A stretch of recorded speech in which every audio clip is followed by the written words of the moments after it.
he's a magnificent champion, and he's up there with all of them from all the eras, respective eras. He's there. He stands with them. Dillian Whyte. So if you want to put them in order, Tyson number 1, Usyk number 2, and I think the other 3, they're all, you call them all joint 3, as far as I see it, because that's what it is. I don't think a Dillian Whyte's got the beating of the other 2 guys at all. In fact, he was offered to fight. We made offers for him to fight them, which he didn't take. So that's how I see it. And Anthony Joshua, I think he probably comes in about number 6 now. You've got to look at these 2 guys. I look and think of what would have happened if Anthony Joshua, for example, had a boxed Wilder on Saturday night. Who would you had your money on? I would have backed Wilder all day long.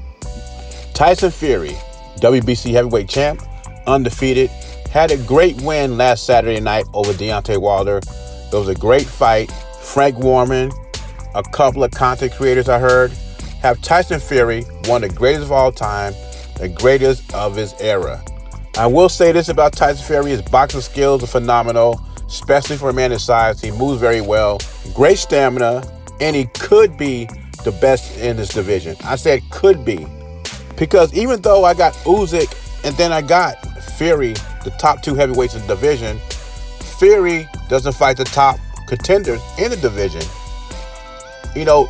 I don't know the difference between Wilder 2 and Wilder 3. The people elevate Tyson Fury as one of the all-time greats. I mean, he's beaten the same guy 3 times in my book. I know it was a draw the first fight, but I thought he won that one too. But it seems like every time he gets a victory over Wilder, his status goes up and up and up, even though we know he has Wilder's number. And Frank Warren had a little question in that Mike Carpenter tweet. He asked, why didn't the other contenders fight Deontay Wilder? But the real question is why didn't Wilder fight the other contenders? I mean, even though some people consider Deontay Wilder dangerous with that right hand, those guys he's talking about, they want to fight him. Joshua, White, Usyk, they all want a piece of Wilder, but the PBC, Shelley Finkel, Deontay Wilder was reluctant to fight these guys.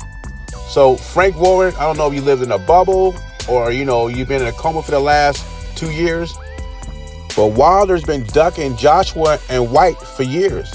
And Alexander Usyk, when he first moved up to the heavyweight division, he wanted a piece of Wilder. Wilder didn't want that smoke. Shout out to Lisa Bells. I heard this in a live stream from her, and she's absolutely correct. Why doesn't Fury have to do what other champions have done? We hold him to a different standard. He fights one guy 3 times, and he's an all-time great. He's the best in the division, one of the greatest heavyweights ever. According to The Zone, they have him up there with Joe Louis, Muhammad Ali, Larry Holmes, champions like that. And I know what you're saying. The heavyweight division is crap compared to what Ali had to deal with. But he could be like Larry Holmes and beat the best that's out there. And Tyson Fury does not do that. Yet, we praise him for beating a guy who has mediocre boxing skills. I mean, Deontay Wilder's toolbox is empty.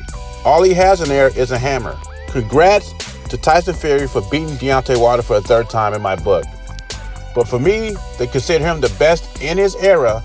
He has to beat these top contenders.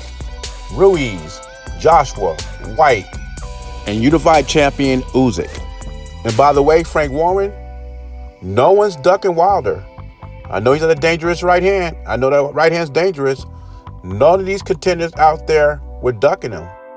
They were just waiting for Wilder to get out of the PBC Witness Protection Program. You only can fight Luis Ortiz so many times. And the only reason he fought Tyson Fury, because he thought Tyson Fury was finished. Trying to eat those bad cherries are very dangerous. More dangerous than Deontay Wilder's right hand. Fury, one of the best in the division. Not the best in his era yet. Still have work to do. And he's definitely not the GOAT. Leave your thoughts and comments below. Jay Beezy, I'm gone.